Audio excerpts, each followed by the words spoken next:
Tai buvo tikriausiai vienas tokių keisčiausių dalykų pradžioj. Visiems, hi, aš esu Viktorija ir welcome back į mano kanalą, kur mes leidžiam laiką su tolku. Šiandien nusprendžiau pasidalinti dalykais, kurie man atrodo keisti ir kurių man trūksta angliškose parduotuvėse. Čia pakalbėsim ir apie produktus, ir apie išmatavimus, ir apie tai, ko iš vis nėra. Taigi, pirmas dalykas yra pienas ir pieno produktai. Vienas keistų dalykų, tai aišku, kad pienas matuojamas ne litrais, o pintom. Viena pinta tai yra 568,2 ten kažkiek mililitro.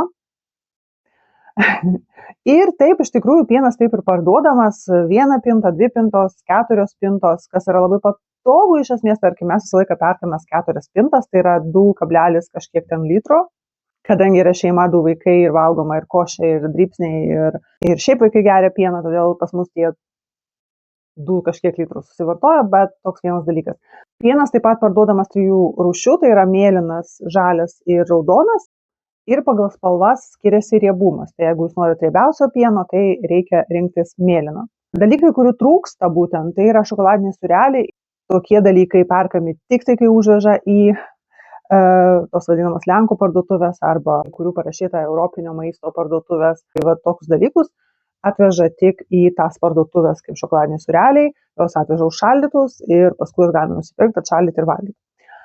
Kefyras tai yra atskira tema. Kefyras yra madingas gėrimas, jis yra brangus. Kefir yra toks kefir ir jis dažniausiai kainuos 2 brangiau negu kefyras, jeigu tu jį pirksi, tarkim, Lenkų parduotuviai arba irgi kai kuriuose parduotuvėse didesnėse yra skyrius, kur bus pateikti jau lenkiškos prekės. Paprastoje angliškoje parduotuvėje bus pateiktos lenkiškų prekių asortimentas. Tai tarkim, ten kartais galima rasti kefyrą, jis aišku bus 2 pigiau negu toj pačioj parduotuvėje stovintis lentyna prie jogurtų. Kefyras, ant kurio bus parašyta kefir, very healthy for your gut, ir tai kainuos tiesiog labai brangiai. Kiaušiniai. Kiaušiniai tai yra tai, į ką aš niekada nekreipdavau dėmesio Lietuvoje, tikriausiai dėl to, kad yra ir tokių ir niekada net nesusimastydavau. Atvažiavus į Angliją, po kažkiek laiko susimaščiau, kad nemačiau labai ilgai baltų kiaušinių. Aš nesakau, kad jų nėra iš vis, jų yra, bet čia yra retenybė, nes aš paskui paskaičiau netgi, o kodėl, o pasirodo, yra rudos vištos ir baltos vištos, ir rudos vištos iš tikrųjų duoda tos rudesnius kiaušinius, ir Anglijoje veisiamos daugiausiai tos rudos vištos, ir dėl to dauguma kiaušinių yra rudų. Todėl dažniausiai sunkiau būna nusipirkti, jeigu reikia prieš Velykas, rasti kažkokiose parduotuvėse, tų būtent baltų kiaušinių, jeigu nori dažyti, tai dažniausiai sunkiau rasti ir tiek. Taip pat kiekis, kurio parduodami kiaušiniai, tai yra 6, 12. Iš tikrųjų dėl to, kad Anglijoje labai populiarus su tuzinas, tai yra dozen, ir tai yra 12. Dėl to labai daug dalykų parduodami ne po 10, o po 12. Kas iš tikrųjų netgi labai patogu, nes priklauso nuo to, kiek jūsų šeima gyvena ir kiek jums tų kiaušinių reikia, galime nusipirkti ir 6, ir 10, ir 12, ir 18, ir 15 pakavime, kas yra tikrai labai patogu, ir aš nežinau, vėlgi, jeigu Lietuvoje taip irgi yra šiuo metu, aš tiesiog nežinau. Man čia tiesiog toks dalykas, kurį aš pastebėjau būtent Anglijoje ir kas labai iš esmės patogu, keista, bet patogu. Ir iš šito punkto taip pat galiu pasakyti apie gėles. Tai buvo vienas tikriausiai keisčiausių dalykų, tai va, bet kadangi čia populiaru yra tuzinas ir tai yra 12, gėlės parduodamos lyginiais kiekiais. Tai yra labai keista, taip, bet nupirkti 12 rožių yra normalu ir ne į laidotuvės, o tiesiog, žinoma, jeigu puokštė yra tokia maišyta ir ten iš vis neaišku, kiek gėlių, ten ramunėlės ir spalvotos gėlės ir visą kitą, ten neaišku, kiek tų gėlių. Jeigu mes kalbame apie rožės, jeigu jūs perkatės paruoštą puokštę parduotuvę, ten bus 12, 10, 8 rožės. Iš pradžių buvo taip keista ir netgi, kai, tarkim, vyras padovanodavo gėlių, aš visą laiką pastatydavau, tarkim, jeigu ten jų yra 10, aš pastatydavau 9, tarkim, vienam kambarį ir vieną atskirai į vazelę mažesnę kitam kambarį. Mane kažkaip tas lyginis skaičius rožių disturbindavo, bet paskui tiesiog pripranti, 10, 10, 12, 12. Dar vienas dalykas, kurio man labai trūksta, tai yra tokie žuvies produktų gaminiai, kaip pavyzdžiui ikrai. Ikrų angliškose parduotuvėse nėra iš vis. Galima būtų pagalvoti, kad jie tiesiog nemėgsta jūros gėrybių, bet ne. Ypač didesnėse maisto parduotuvėse, kur pateiktas didelis asortimentas jūros gėrybių, galima nusipirkti ir aštunkojį, ir visokiausių moliuskų, bet būtent ikrai tai yra kažkoks nelabai dažnas dalykas. Nors keista, nes kai kurie, tarkim, restoranai, kur pateikia sušius su ikrais ant viršaus, taip, vadinasi, teoriškai šalyje ikrų būna, bet kad kažkaip parduotuvėje jos būtų įmanoma nupirkti, tai ne. Ir netgi ne tik tie raudonieji brangesni ikrai, bet ir šiaip visi mažesni ten menkių ikrai, menkių kepenėlės. Tai yra viskas, ką man mama siunčia iš Lietuvos, nes aš pasiilgstu šitų produktų, bet taip, šitų produktų čia tiesiog nėra. Ir kartais galima rasti vėlgi ikrus, ten prieš naujos metus, kartais atveža tas į jų vadinamas parduotuvės, kur galima nusipirkti, bet tai yra retenybė. Čia nestokoja kitų žuvies konservų, bet būtent ikriukai, kepenėlės, šitie kažkokie ten ikrų paštetai, šitų dalykų nėra. Dar vienas dalykas tai yra grykiai. Ir grykiai tai yra, tikriausiai visi mato tuos memus, kur, grykius užvežė, bėgu pirkti grykius į Lenkų parduotuvę. Su grykiais yra ta situacija panašiai kaip su kefyru.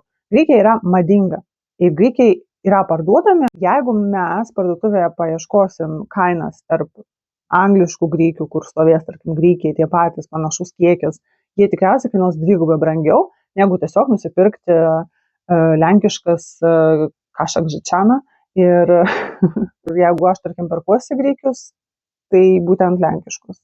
Tai nereiškia, kad anglų parduotuvėse nėra grykių.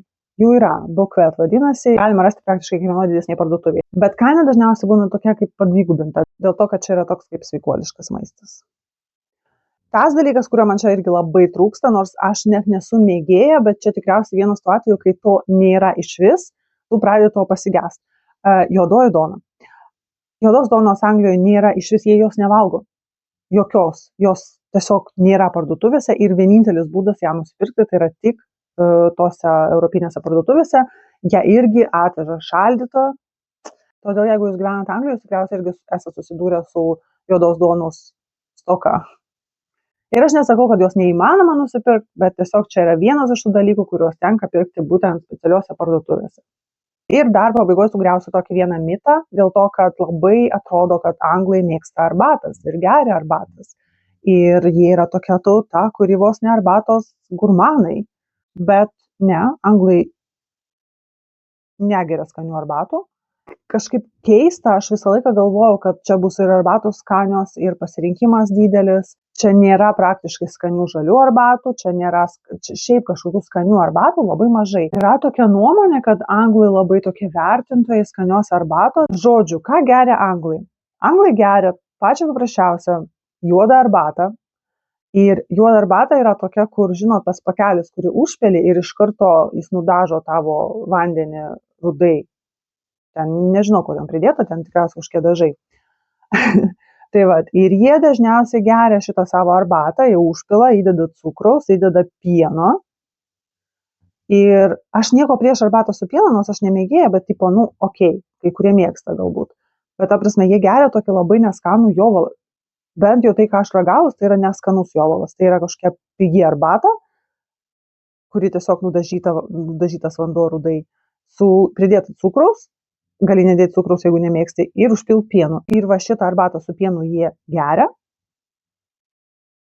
Neįsivaizduoju, iš kur kilęs šitas mitas, kad jie taip mėgsta ir vertina skanias arbatas, nes skanias arbatas aš pirkuosi irgi arba užvežtas, arba man netgi kartais būna atsiunčia. Jeigu jūs žinot kažkokių vietų, kur galima nusipirkti skanios arbatos, tai dalinkitės, nes galbūt aš tiesiog per 14 metų Anglijoje nesuradau tos vietos, bet aš tikrai galiu pasakyti, kad arbatos, tu ateini Lietuvoje bet kokią parduotuvę, ten iki, nežinau, Norfo, bet ką tu gali rasti skanios arbatos.